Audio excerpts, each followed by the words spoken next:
Hey, how you doing? Making this video today in regards to 9/11 and the terrorist attack that happened 17 years ago. So never forget what happened. Um, I was very young. I think I was 10 years old at the time, and I remember seeing it. And they turned it on TV at school, and it was really terrible. But it seemed like that was when the quote unquote religion of peace, you know, came to America, and it was terrible. It's just radical Islamic terrorism. So let's see. I think I can't remember. Osama bin Laden's son married one of the daughters of the hijackers of the plane, and he swore to get revenge um, with America for killing his father. So that's something I think I need to put out there right up front. It's very important for you to know about that, because don't think it cannot happen again. Don't think that there are not things happening right now quietly. Um, Looking at the New Mexico Islamic terrorist gang, they were training these kids to shoot up schools. So I mean, tying these things together, there's all this patterns, you know, and it's very worrisome. I mean, it's come to the point where I'm thinking that the media might be in bed with the radical Islamic terrorism, or I don't know what you call them, Arab Spring, Muslim Brotherhood. I don't know what you call them, but because I was making my coffee, and then when I got on my Twitter this morning, I saw George Scarborough post up something about Washington Post, or from the Washington Post, but the title was something like, "Oh, Donald Trump kills more American dreams than any terrorist could." I mean, come on, man, that's just unbelievable. That's way too far. And Americans are not in the mood to put up with that kind of crap today. You know what I'm saying? So I mean, the elitists are in bed, in my opinion, in bed with the radical Islamic terrorism. And I think that the Washington Post should be investigated with their ties to the radical Islamic extremists. And Joe Scarborough and anybody else that wants to go ahead and turn around and attack our country, attack our president, attack our citizens, attack the victims of 9/11, who have to go through this every single day, separated, torn away from their families, and they have to live through this every day until the day that they die. I mean, that is just the biggest insult I have ever seen in quite a long time. But that's all right, because guess what? We the people are tired of it, and I am so tired of it. So now I'm just gonna go ahead, and I'm just going all I'm just putting stuff out there, and if anybody sees this, these are gonna be things that are gonna help you open your eyes, inform others, and beat the deep state. So let's go. There's two different perspectives. Kanye West says there's two different motivational forces, and I say God and devil, but let's look at it this way. We have the perspective of the deep state, and you just think the bad guys, whatever, the mob, terrorists, whatever. And then we have the real world, what's out in front of us. So the golden rule for the deep state is he who has the gold makes the rules. So that's exactly what it is. Money is everything. And if money is everything, then guess what? You're more than willing to kill people to make money. The golden rule in the real world is obviously treat others as you would like to be treated. Uh, Another perspective from the deep state. The word is power. It does not matter if it is honest. It does not matter if it's a lie. It does not matter if they're half truths. It does not matter if it's spun. The word in and of itself, if especially if you master it, is power. This is important to the deep state.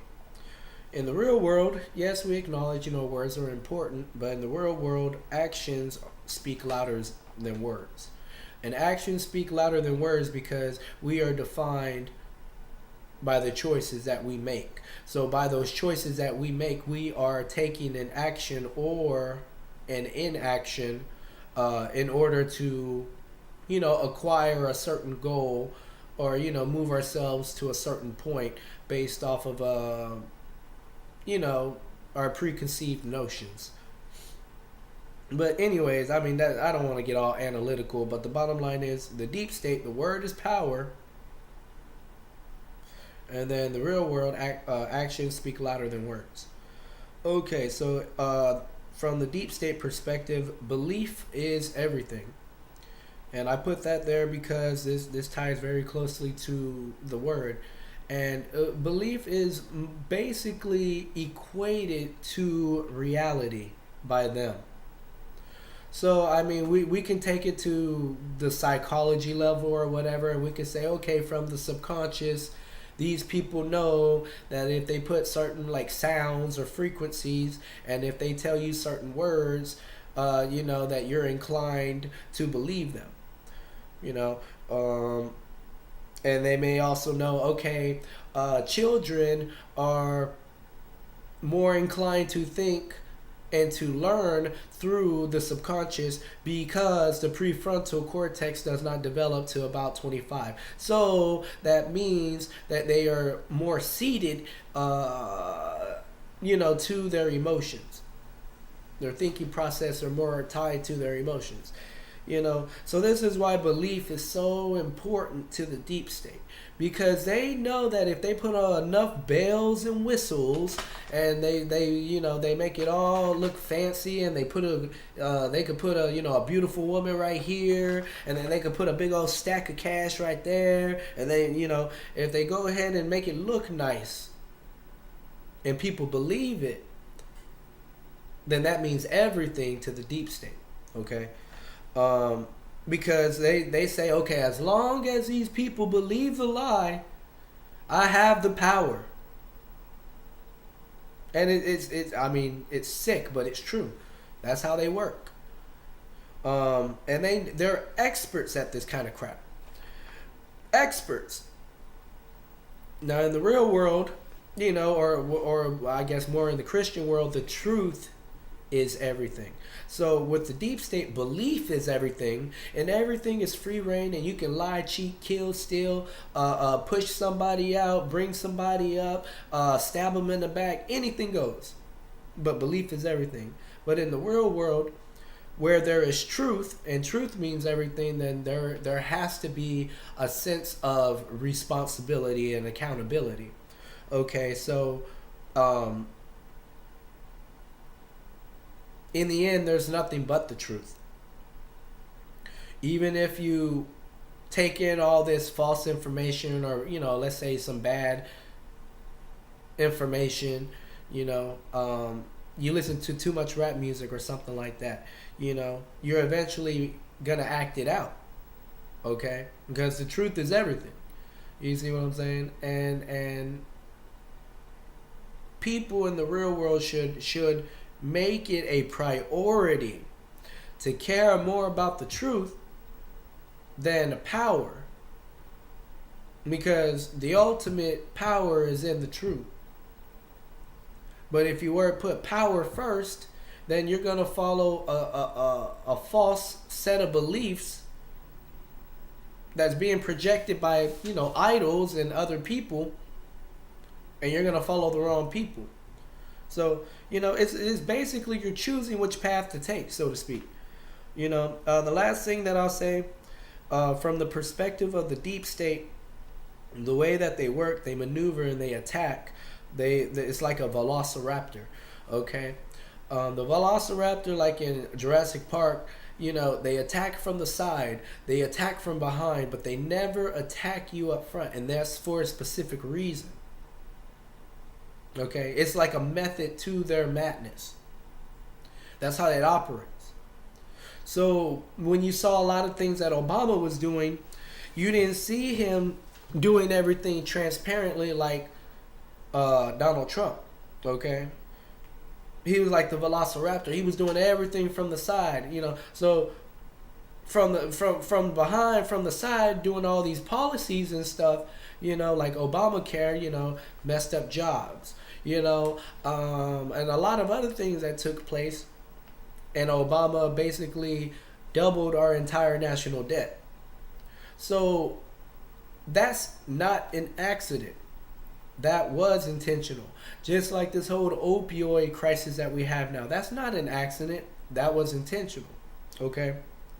But it happened from behind closed doors. It happened from darkness, and it was brought to the light. So it got bad from what seemed the shadows, and it was never reported or whatever. But now it's so bad and it's so out of control. Now we got homeless people walking around California. We got entire tent cities from darkness to light. That's how they operate. And then if you look at with the real world, the animal I used was like a raging bull. And like Donald Trump is the raging bull, you know. The bull's gonna stare you face to face. The bull's going to come at you and charge straight directly at you. Okay, it's not gonna come from the side. It's not gonna come from behind. And as if you're listening, you know, there's, I guess, metaphor, allegory, whatever that I'm tying into this. But in the real world, you know, that's how people should operate, you know, or with that whole raging bull concept, because Donald Trump has been transparent, okay, and he's been trying to deal with these problems head on while being transparent, okay, and we have to take that into account. So these are the huge differences between the deep state and the real world. Okay, and people need to listen to this because it's important. You cannot sit here and beat your enemy if you don't know how they work. You cannot sit here and fix a problem if you cannot get the right angle on it. If you go in a boxing match and somebody's better at you than at boxing, at fighting, you know, then the best thing that you can usually do is, you know, be on the defense but counter. So I guess what I'm trying to do with this video is I'm trying to teach people how to counter the deep state blows that keep coming at us. So God bless you all. Please like, subscribe, and I'm going to continue to make more and more videos. I'm going to continue to stay involved in my community down here locally and reaching up towards the top. But you know what? I'm, like I said, I'm doing this for me. I'm doing this for all of us. I'm doing this for God. You know, I'm doing this for my son, for our futures. You know, and you know, this whole YouTube thing that I started, you know, I prayed on it, and then I did it. That's why I'm doing this. So I hope y'all enjoy this video. Please understand that it's important to figure out how the deep state operates, or else you will never ever beat them. Just like there was a way for David to beat Goliath, there is a way to beat, for us little people down here, to beat the deep state. And we can do this working together. So God bless you all. God bless America. And never forget 9/11. Y'all have a great day. And eat healthy and be healthy. There's a lot of sickness going around. So, and if you get sick, just stay down, drink plenty of fluids. Bye.